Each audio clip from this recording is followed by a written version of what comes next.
Šiandien mes norėtume pasiūlyti ypatingai naują produktą, kuris naudojamas šiltinimo sistemų, išorinių šiltinimo sistemų apsauginiam sluoksniui įrengti. Kaip visi mes jau ir esame įpratę, Lietuvoje labai populiarūs silikoniniais dirvos apsauginiai tinkai. Dėl ko jie taip prigijo Lietuvoje? Dėl to, kad pas mus yra labai ekstremalios atmosferos sąlygos, žiemą -30, vasarą +30 laipsnių ir tas plonas apsauginio tinko kartu su armavimo sluoksnio turi atlaikytus tuos didžiulius temperatūrinius svyravimus. Ir šitie apsauginiai tinkai turi ilgą laiką saugoti armavimo sluoksnį nuo temperatūros ir vandens poveikio. Ir mūsų technologai ir chemikai ilgą laiką suko galvą, kaip prailginti tų apsauginių tinkų tarnavimo laiką ir buvo sukurta nauja silikoninių tinkų karta, kurie pavadinti NQG, tai yra nano kvarc grotelių technologijos pagrindu pagamintas naujas rišiklis, kurio dėka silikoniniais dirvos tinkas, apie kurį mes šiandien ir kalbėsim, praktiškai nereaguoja į temperatūrą. Jeigu nereaguoja į temperatūrą, reiškia jisai nesiplečia ir atvėsus orui nesitraukia. Kaip žinom, jeigu tamsus fasadas, tamsesnėm spalvom nudažytas, jis saulės atokaitoje gali įkaisti iki +80 laipsnių ir jeigu žiau lietus, ta temperatūra staigiai krinta per keletą akimirkų iki oro temperatūros iki 20 laipsnių. Tai ir šitie visi tinkai turi atlaikyti tokius didelius temperatūrinius svyravimus. Kuo ypatinga šitas nanotechnologijos pagal nanotechnologiją pagamintas tinkas? Dar vadinama yra nano grotelių technologija. Tai ją sudaro kvarcinės dalelės, kurios viena su kita sujungtos akriliniais ryšiais. Tai maža kvarco dalelė, kuri yra neapvali kaip pajūros smėlio smiltelė, bet yra briaunuota. Ji labai gerai prisitvirtina prie pagrindo ir trijų dimensijų, trim kryptimis yra susijungusi su kitomis kvarco dalelėmis ir taip gaunasi toksai matrica, rėmas arba grotelės, kurios laiko pigmentus ir visas kitas sudedamasias dalis to tinko ir dėl tų grotelių gauname mes labai tvirtą ir kietą dangą, kuri praktiškai nereaguoja į temperatūrą.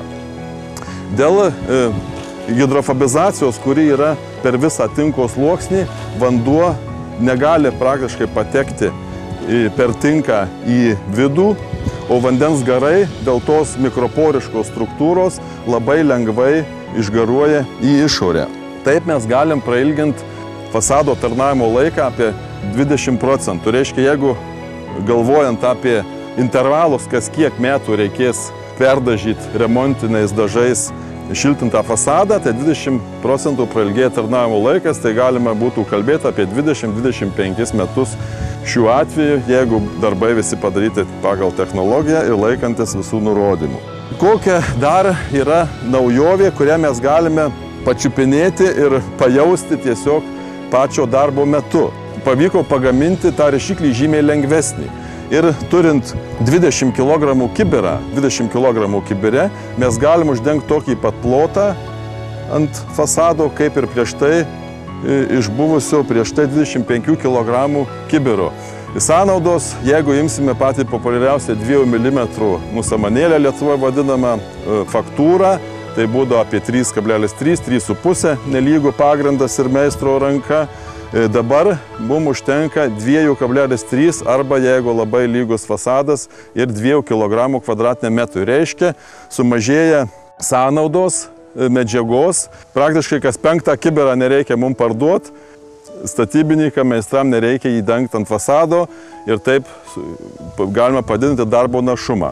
Taip, šitas tinkas yra šiek tiek brangesnis, bet kadangi sąnaudos yra ženkliai mažesnės, tai kaina kvadratinio metro medžiagų gaunasi tokia pati, kaip ir prieš tai buvusių silikoninių tinkų. Aišku, jeigu dar dadėjus ir greičiau galima padaryti didesnius plotus, tai ekonominis efektas, aišku, gaunasi žymiai didesnis už tą pačią praktiškai kainą. Dar porą tokių niuansų, kurie šiaip svarbus gali būti ir užsakovui, kadangi sąnaudos mažesnės ar didesnės užsakovui gali ir nelabai rūpėti, bet šito tinko išvaizda irgi skiriasi nuo prieš tai visų buvusių tinkų, kadangi tas rišiklis yra kitoks ir jis išdžiūvęs labiau sėda, traukiasi prie fasado paviršiaus gaunasi žymiai tokia lygesnė faktūra ir žymiai daugiau matosi tokių lyg taškelių ploto vienete ir tas paviršius, žiūrint, atrodo ypatingai matinis ir jis slepia visokius smulkius trūkumus ir žiūrint šiek tiek iš toliau jis atrodo toks net ir švytintis. Ir toks jisai išlieka per visą savo tarnavimo laiką. Jeigu dar kalbant apie nešvarumus, kurie atsiranda ant fasado, irgi yra didelis skirtumas nuo prieš tai buvusių silikoninių tinkų. Kadangi mes jau kalbėjom, kad jis nėra termoplastiškas, jis nesuminkštėja, prie jo neprilimpa suodžiai. Bet jeigu prilimpa kažkoks skystas teršalas, tai lyjant lietui susidaro ant šio tinko paviršiaus tokia kritinė vandens plėvelė, kuri pasiekus tam tikrą masę nučiuožia žemyn. Ką tai duoda? Tai duoda tai, kad ta vandens plėvelė pabuvusi tam tikrą laiką ant paviršiaus atmirkina nešvarumus ir jie po to nuplaunami lietumi žemyn. Vanduo gilyn į tą paviršių neprasiskverbia dėka kapiliarinės hidrofobizacijos. Kadangi yra ir naujų pigmentų, kurie yra atsparūs ultravioletui, galima su šituo tinku padaryti žymiai tamsesnes spalvas ir už jas bus galima duoti ir garantiją, kas prieš tai ankstesnės kartos tinkais buvo neįmanoma. Taigi Thermosan Fasaden Putz NQG tai ilgaamžis aukštų technologijų fasadinis tinkas, kuris saugos jūsų šiltintą fasadą nuo vandens, saulės poveikio, dumbliagrybių, pelėsinių grybių apnikimo ilgą laiką. Kas pasakė, kad namo statyba ar buto remontas yra sunkus ir varginantis darbas? Užsukite į statybinių medžiagų prekybos centrą Jupoja, čia rasite viską, kas reikalinga jūsų statybai ir remontui. Palikite savo rūpesčius mums ir skirkite laiko sau. Dirbame jums.